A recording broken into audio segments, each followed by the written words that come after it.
రేణుకా చౌదరి గారు ఇప్పుడు ప్రస్తుతం రాజ్యసభ ఎంపీ కాంగ్రెస్ నుండి.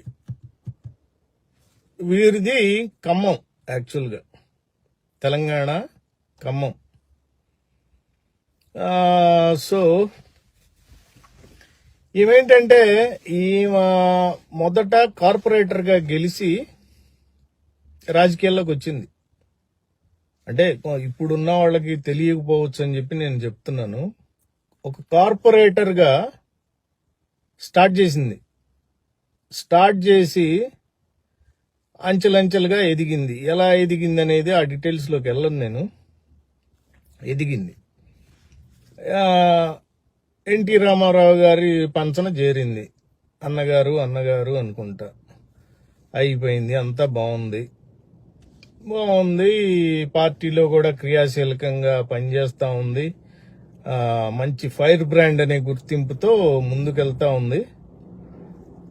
కొన్ని ఇబ్బందుల వలన ఎన్టీ రామారావు గారు ఏం చేశారంటే, ఆ ఇబ్బందులు కూడా నేను ఇక్కడ ప్రస్తావించకూడదు. యాక్చువల్గా అందరికీ తెలిసినవే అయ్యి. అంటే ఇది ఓపెన్ సీక్రెట్ అంటాం చూసారా, అలాంటి ఓపెన్ సీక్రెట్ అన్నమాట ఇది. సో ఈమెను ఏం చేశారంటే తీసుకెళ్లి రాజ్యసభలో పడేశారు.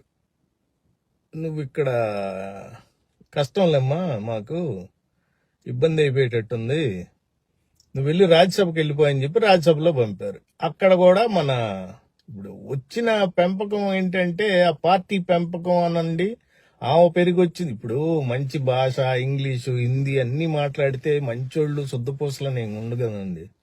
అలా ఏమి ఉండదు.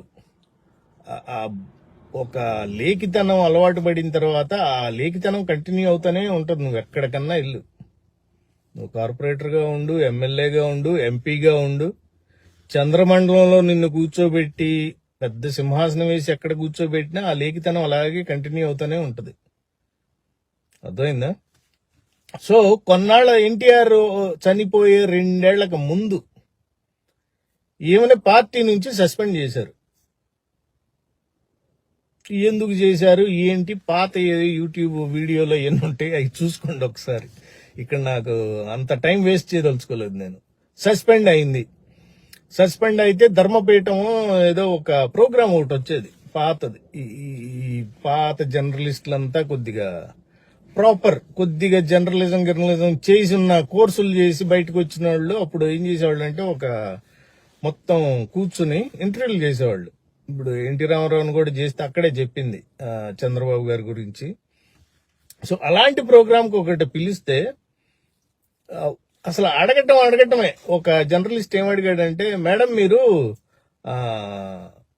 విస్కీ తాగుతారంట కదా, సోడా కూడా కలుపుకోకుండా, మరి మీరు ఈ ఎన్టీ రామారావు గారు ప్రవేశపెడుతున్న మద్యపాన నిషేధానికి ఎలా పాల్గొంటారు, మీరు సపోర్ట్ ఎలా చేస్తారని అడిగితే, నేను ఎందుకు చేస్తాను, నేను ఎప్పుడు దానికి ఫేవర్ కాదు, సో నేను అది పునరాలోచన చెయ్యండి అనే గవర్నమెంట్ కూడా చెప్తాను.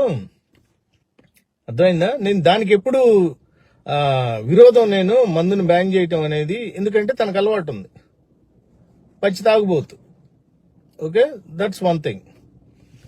సో దాని వలన ఏమైంది, అయిపోయింది, వచ్చింది మెల్లిగా మళ్ళా కాంగ్రెస్ లో చేరిందండి. అర్థమైందా? ఇప్పుడు తర్వాత మళ్ళా ఇంకొక ట్విస్ట్ ఏంటంటే వెళ్ళిపోయి కాంగ్రెస్ లో మొత్తానికి చేరింది. మంచిది, సంతోషం, చేరారు, అంతా బాగానే ఉంది.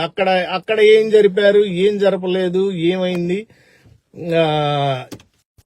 ఏమనేది ఆ డీటెయిల్స్ లో కూడా వెళ్ళను నేను. ఓకే, అక్కడ కూడా మంచి తన పట్టు, ఎందుకంటే తనతో పాటు ఆ లేఖితనం అనేది కూడా వెళ్తానే ఉంటది, ట్రావెల్ అవుతానే ఉంది. పార్టీ మారిన అక్కడికి వెళ్ళింది. అక్కడ ఏ చేశారు, అనుభవించారు పదవులు అవి ఇవి. ఇప్పుడు కూడా కాంగ్రెస్ వాళ్ళు రాజ్యసభకి పంపి ఆమెను కూర్చోబెట్టారు, బాగానే ఉంది. ఒక వీడియో, ఒక రెస్టారెంట్కి వెళ్ళారు వీళ్ళు ఫ్యామిలీని తీసుకుని, వీళ్ళ మనవరాలను, ఒక ఆయాలాగా ఒక పిల్ల, చిన్న పిల్ల. ఆ పిల్ల కూడా ఆ పిల్లని చేతులు కట్టుకుని అలాగే నుంచునుంది వెనకాల. వీళ్ళేమో డిన్నర్ చేస్తా ఉన్నారు, పిల్ల నుంచునుంది. నుంచుని ఉంటే ఎవరో అక్కడ రెస్టారెంట్ లో ఉన్న ఒక అతను ఏం చేశాడంటే ఆ ఫోటో తీసి, ఏంటమ్మా ఈ డబుల్ స్టాండర్డ్స్, నువ్వేమో తెల్లారి లెగిస్తే అసలు ప్రజల కోసమే పుట్టానన్నట్టు మాట్లాడతావు, పార్లమెంట్ లో చూస్తేనేమో నువ్వు పెద్ద గొంతేసుకుని గోల చేసేస్తావు ప్రతిదానికి, కనీసం పక్కన సరే నువ్వు తిండి తర్వాతన్నా పెట్టించు, పక్కన కూర్చోబెట్టే నీకు ఇది కూడా లేకపోతే ఎలాగని చెప్పి వాడు ట్విట్టర్ పెట్టాడు ఒకడెవడో ఆ రెస్టారెంట్ లో. అది దేశం అంతా తెలిసింది. దానికి ఏం సమాధానాలు ఉండదు. ఇంకొక ఇన్సిడెంట్, ఒక ఎస్ఐని కాలర్ పట్టుకుంది. చూడండి ఈవిడ చేసిన పనులు ఇవన్నీ. ఒక ఎస్ఐని కాలర్ పట్టుకుంది. కాలర్ పట్టుకుంటే నేను పడిపోబోతుంటే బ్యాలెన్స్ తెప్పి ఆయన చొక్కా పట్టుకున్నాను అంట. తర్వాత సారీ చెప్పింది. ఒకటి, వీళ్ళ కూతురు గోవాలోనే ఎక్కడో ఒక పబ్ నడుపుతుంది, పబ్ అండ్ రెస్టారెంట్. ఓకే, అక్కడ ఏదో డ్రగ్స్ ఏదో అమ్మటమో ఏదో పట్టుబడటమో జరిగి దాన్ని మూసేయటానికి వీళ్ళు వచ్చినప్పుడు, అబ్బాయి లేదు ఇదంతా కుట్ర, మా అమ్మాయికి దానికి సంబంధమే లేదండి. సంబంధం లేదంటే ఆ డాక్యుమెంట్స్ అవన్నీ చూస్తే రిజిస్ట్రేషన్, షీఈ్ వన్ ఆఫ్ ద డైరెక్టర్స్ అనమాట దానికి, ఆ రెస్టారెంట్ కి. కాదు వీళ్ళు కాదు వాళ్ళు కాదు, మా అమ్మాయికి అసలు సంబంధమే లేదని కొట్టేసింది. ఇవన్నీ ఒక ఎత్తు అయితే, ఇది ఈవిడ చరిత్ర. ఈమె జగన్మోహన్ రెడ్డి గారిని నోటికి వచ్చినట్టు దూషిస్తానే ఉంది మొదటి నుంచి. ఈమెకు జరిగిన నష్టం ఏంటో నాకు అర్థం కాదు. ఈమెకి ఏమన్నా పర్సనల్ గా నష్టం చేశారా అంటే, ఈవిడ అక్కడో తెలంగాణ ఖమ్మంలో ఉండే మనిషి. ఓకే, ఇక్కడ నీకు ఆంధ్ర రాజకీయాలతో పని ఏంటమ్మా?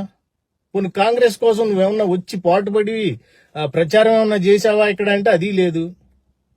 ఊరికే కూర్చుని చెత్త స్టేట్మెంట్లు ఇయటానికి, మనిషిని పట్టుకుని ఎంత మాట పడితే అంత మాట అంటానికి, వెధవ వాడు వీడు. ఒక మాజీ ముఖ్యమంత్రి, ఒక ముఖ్యమంత్రిగా ఉన్న ఆయన కొడుకు, ఆయన కింద నువ్వు పని చేస్తున్నావు, వైఎస్ఆర్ గారి కింద నువ్వు పని చేస్తున్నావు. ఇంకొకటి మిత్రులారా, నేను ఇక్కడ చెప్పదలుచుకోలేదు కానీ ఈ సందర్భం వచ్చింది కాబట్టి చెప్తున్నా, వైఎస్ఆర్ గారి మీద కూడా నోటి దురుసుతో పడిపోయేదేమో తెలుసా మీకు? వైఎస్ఆర్ గారిని కూడా ఒక పెద్ద మాట అంది ఆయన ఉన్నప్పుడే, పార్టీలో ఉన్నప్పుడు. సో ఏం అండదండలు ఏంటంటే సోనియా గాంధీ, రాహుల్ గాంధీ గారు. అది ఈవిడి బలం. అది ఎలా మేనేజ్ చేసింది అనేది నాకు తెలియదు, మీకు తెలిస్తే ఎవరన్నా చెప్పండి నాకు. సో ఈవిడేమంటది, వాడిట్లా వెధవా, కడుపు మంట. ఏం కడుపు మంటమ్మా? ఏం చేశాడు? ఎంతో మంది కమ్మ కులస్తులు వైఎస్ఆర్సీపీలో కూడా ఉన్నారు. ఎవరిని ఏం చేశారు? ఎవరిని అన్యాయం చేశారు? అంత భూమి లాక్కుని, ఇంతకు ముందు టైంలో అంత భూమి అంతా లాక్కుని కౌలు కూడా ఇవ్వకుండా ఇబ్బంది పెడితే వాళ్ళు చంద్రబాబు గారిని అడగాల్సింది పోయి ఈయనేం చేశాడు? జగన్మోహన్ రెడ్డి గారు 3 క్యాపిటల్స్ పెడతామన్నందుక అసలు అమరావతిని తీసేసి మేము పెడతామన్నారా? అమరావతి కూడా ఒక క్యాపిటల్ కదా దాంట్లో. ఇప్పుడు మీకు వచ్చిన కడుపు అంటే, లేకపోతే మీరు కూడా డబ్బులు, మీరు చౌక్కి ఈ ఎస్సీ భూములు ఉన్నాయి కదా, అవి కూడా మీరు కూడా కొనుక్కున్నారేంటి కొన్ని 100 ఎకరాలు? ఇదంతా చూస్తుంటే అలాగే ఉంది. మీరు కూడా అక్కడ అమరావతి ప్రాంతంలో ఖచ్చితంగా కొనుక్కుని ఉన్నట్టున్నారు. ఆ రేట్లు పడిపోయి ఇబ్బంది అవుద్దని మీ కడుపు మంటలాగా ఉంది. ఎంత నోటికి ఎంత వస్తే అంత మీ చరిత్ర అందరికీ తెలుసు. మీరు ఎలా ఎదిగారు, తెలుగుదేశంలో ఉన్నప్పుడు ఎలా ఎదిగారు, కాంగ్రెస్ లో ఉన్నప్పుడు ఎలా ఎదిగారు అనేది అందరికీ తెలుసు. ఇక్కడ ఆ విషయాలు ఎంతో మంది నలిగిపోయారు మీ చేతుల్లో, మీ కాళ్ల కింద. ఎంతో మంది అమాయక ఆడపిల్లలు నలిగిపోయి ఉన్నారు. మీరు ఊరికే ఇక్కడికి వచ్చి శుద్ధపూస కబుర్లు చెప్తే అవ్వదు. మీరు చేసిన అరాచకాలు 1, 2 కాదు, అసలు ఇక్కడ ప్రస్తావించలేని అరాచకాలు మీరు చేసింది. మీ ఎదుగుదల ఉన్న వెనకాల కారణాలు అన్ని అందరికీ తెలుసు. మీరు జగన్మోహన్ రెడ్డి గారిని మాట అనే అంత స్థాయి నీది కాదు, ఇదైతే ఖచ్చితం. వైఎస్ జగన్మోహన్ రెడ్డి గారిని అనే స్థాయి నీది కాదు. నీది నీచమైన బతుకు, తుచ్చమైన బతుకు నీది. కులాన్ని అడ్డం పెట్టుకుని నువ్వు ఆ మనిషి మీద కడుపు రగిలిపోతుంది, చంపేయాల్సింది విజయం అని కబుర్లు చెప్తున్నావు. నువ్వు చేసిన పనులు ఏంటో చెప్పు. నీ పచ్చి తాగుబోతు నువ్వు ఫోన్లో ఆ TV5 మూర్తిగాడు ఫోన్ చేస్తే తాగుండి మాట్లాడావా ఏంటి చెప్పు. పిచ్చి పిచ్చిగా తోలనాడితే ఊరుకోరు ఎవరక్కడ. నీకు ఉంటే నువ్వు రాజ్యసభ మెంబర్ అయితే నీ పార్టీ కోసం పోరాడొచ్చి. తెలంగాణ ప్రజలకు కూడా విజ్ఞప్తి అండి ప్లీజ్. తెలంగాణలో వైఎస్ఆర్ గారి అభిమానులు ఎవరన్నా ఉంటే ఇలాంటి వాళ్ళని ప్రోత్సహించే పని మాత్రం చేయకండి ప్లీజ్. ఈవిడ ఎక్కడన్నా ఓట్లు అడగటానికి వచ్చినప్పుడు నిలదీయండి దయచేసి. అక్కడ ఇప్పుడు ఆ కాంగ్రెస్ పార్టీలో ఉందనే, కానీ ఎవరితో పడదు అక్కడ. మళ్ళీ స్టేట్ లో తెలంగాణలో ఎవరితో పడదు. మీరు మాత్రం ఖచ్చితంగా నిలదీయండి. తెలంగాణలో ఈవిడ ఎక్కడన్నా బయట కనపడితే ఏంటమ్మా నోటికొచ్చినట్టు ఎందుకు పోగుతున్నావు? నీకు జరిగిన నష్టం ఏంటి? జగన్మోహన్ రెడ్డి గారు నీకు చేసిన నష్టం ఏంటి? అడగండి ప్లీజ్. మీరు అడగకుండా ఇప్పుడు కాంగ్రెస్ ఉంది ఎవరన్నా ఏమన్నా అనుకుంటారనుకుంటే అవ్వదండి. ఇలాంటి వాళ్ళు మనం నోరు ముగించాలి ప్లీజ్. ఏ పార్టీలో ఉన్నా ఇక్కడ కులం ప్రస్తావన కాదండి. కమ్మ కులస్తులు చాలా మంది ఉన్నారు. లాయల్ కమ్మ కులస్తులు వైఎస్ఆర్సీపీకి వెరీ లాయల్ గా ఉన్న వాళ్ళు ఉన్నారు. ఏం కడుపుమంటండి? ఏం చేశాడు మిమ్మల్ని? అసలు ఎంత వస్తే అంత నోటికి మాట్లాడేయటమే. ఒక మాజీ ముఖ్యమంత్రి గుర్తుపెట్టుకోండి. మళ్ళీ వస్తాడు మీలాంటి వాళ్ళకి ఇక నోరు ఇక మెదపటానికి లేకుండా ఉంటది.